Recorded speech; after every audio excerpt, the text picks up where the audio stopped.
Hey everybody, Final Flame Productions back with another Last of Us video. The game has been released. It's been a day or so. The reactions have been coming in. It's interesting, I've been quite negative about the game for quite a while. You had all the critic reviews, like it's on a 95 at the moment on Metacritic. You had all the 10 out of 10s, the masterpieces. People trying to tell me in the comment section here, and there's lots of other YouTubers who are criticizing the game, being told that we're, not fans, we're haters, just about everything you can think of, and a lot more obscene things than that. But the reaction on Twitter, the Metacritic score at the moment is 3.4. We'll get back to that in a minute, because that's become media is trying to have a go at people for that as well. But if you just look on Twitter itself, the reaction, the overall overwhelming reaction is disappointment, anger, and just confusion of what has happened to this franchise. What were the people thinking that made this game? Apparently what the people making this game were thinking is that they knew that fans wouldn't like it. So that this is a quote from Druckmann or Haley Gross. I'm not sure if I have her name right. They're the key creative forces behind The Last of Us 2, and there's an interview that's out, and one of them said that they knew that fans would not like this, and they would rather make a game that people hated than people just thought was okay. So they knew that a large portion of the fan base would hate the game, or at least not be on board with it. That to me is a staggering thing to say. Had they said that they knew the game would be divisive and that it would be a tough sell, I could kind of somehow respect that. But for them to actually know that people would actively dislike this game on a large scale and go ahead with this, and nobody disagreed, nobody in Naughty Dog, nobody in Sony could tell these people that were in charge of the story, because I'll get out of the way, the graphics, the gameplay all looks fine. Graphically it looks more than fine, it looks brilliant, but it's the creative forces that the fans are against. It's the people that created this story, it's the people that decided to get rid of Joel, to kill off Joel within the first 2 hours of the game. The ending of the game is another thing I'll come back to. Complete disaster. This is a franchise that's heralded for its story writing, for its brilliant characters, for its great story, the first game, and the sequel completely falters on that side of things. Some of the dialogue, some of the plot choices, the ending especially, is an utter disaster. A disaster is a word I've been using a lot lately to describe things, and that's exactly what it is. Again, people say there's more important things to worry about. Of course, that's always the case, but within the little echo chamber of gaming, and if you're a fan of this franchise, to wait all this time and for this to be the game that they release, it's insane. Back to the Metacritic score. The Metacritic score is 3.4. Of course, not all those reviews are people that have played the entire game throughout, but it does give across a sense of the from fans of what they think. Twitter, if you look on Twitter, it's just extreme disappointment. And it's an interesting thing because the critical score was 95. There's loads of 10 out of 10s. And lots of fans, including myself, looked at those scores and said, can these be trusted? Are these trustworthy reviewers? These people, these IGN employees, ex-employees, who all seem to be friends with the people creating the game. If you just look on Twitter, these people are high-fiving each other and backslapping each other, joking, laughing. They're all following each other. They seem to be friends outside of their respective works, or in some capacity. I don't know the ins and outs of their relationships, but they seem to know each other well. I always go back to Mark Kermode. If you don't know who Mark Kermode is, he's an English movie critic, and somebody told him that you should visit the set of a movie and see how the people create the movies.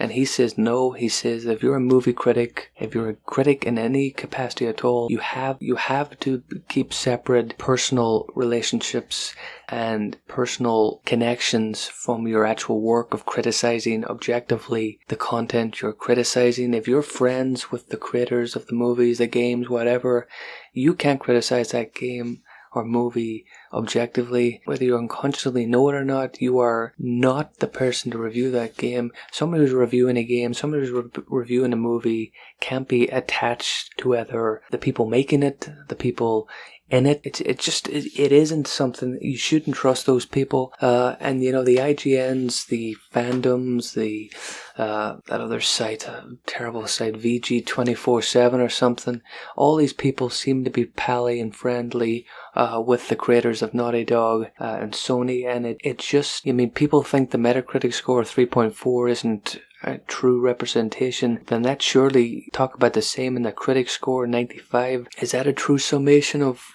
a large portion of the fans who seem utterly depressed and angry at what they've created here? I would say that both are equally not trustworthy.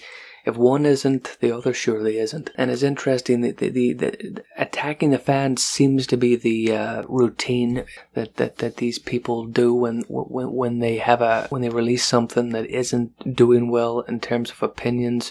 They attack the fans. They call the fans. I see there's somebody on Twitter. They're all labeling the people that dislike the game homophobic, transphobic. This is the typical stuff that we got when Terminator Dark Fate was released, when Star Wars was released, Ghostbusters. Those are the three kind of examples, and this will be the one going forward of franchises, whether it be games or movies, where the people making it or the media attack the fans and label everybody a sexist, racist, whatever the word is. And of course, those types of people and those sorts of ignorant people do exist. But to suggest that Last of Us fans, the majority of the people that dislike this game are those sorts of people is just, it's insane, it's ignorant, it's completely false. You know, the character of Ellie is and will be still loved, even though they made a complete disaster of her character as well compared to what it was in the first game. But you just look at this attempt from Naughty Dog. I see Neil Druckmann making a laugh at the Metacritic score this morning, sort of sarcastically saying he loves the passion. These people don't care about the fans. These people should not be in the position to make these games, because even though these people clearly do have talent, they clearly have visions for great things. You can see it in all the games they've been a part of. Their complete free range to do whatever the hell they want, and their complete kind of ego, lack of reining these people in, leads to a game like this that is a complete misstep from Naughty Dog, complete misstep from Sony. This is something that, if this was a launch game, the PS5 would be in big bother, I believe, because it's just simply completely tone deaf. But the worst thing is they knew it was tone deaf. They knew this wouldn't be something fans would like, but they still went ahead with it. So that just begs the question: who is making the decisions at Naughty Dog and Sony? Who greenlights all this? Did the people of Sony know that the people making this game knew it wouldn't be very well liked, but they went ahead and made it anyway? Is that what we're led to believe? Because you look at the ending, the ending of the game, another just lack of any concept of good storytelling, where you have the character of Ellie who has fought the entire game to get revenge, and then for no particular reason at all except for a 2-second flashback, she decides not to kill the character of Abby, the one who kills Joel. And Joel, again, is the key to the entire anger and outrage. People's reactions to getting rid of Joel in this franchise has just been overwhelmingly negative. He is the main character of the game, or at least the main co-character of the game, and he's completely disposed of in Last of Us 2. And just looking at streamers like Angry Joe last night, just a disappointment and anger, and just their lack of wanting to keep playing the game. That to me shows that this game was written horribly written, and you don't even get revenge at the end of the game. Everybody that played this game wanted to get revenge on Abby, the villain of the game, but nope, all they get to do is play her when they don't want to play her. And then we get to see Ellie, for no apparent reason, let her go at the end after she's killed hundreds of people. It's utterly absurd. People trying to defend this game, if they defend it by saying the gameplay, the graphics are amazing, I can stand and I can understand that. But to defend the story, it's a complete mishmash of I think ego is a big thing. It's ego and its lack of interest in what fans wanted, because they've even admitted that they knew that fans would hate it. And that to me is an absurd thing to say. And for people in Sony and Naughty Dog to stand behind that and think that that's good, I find that staggering.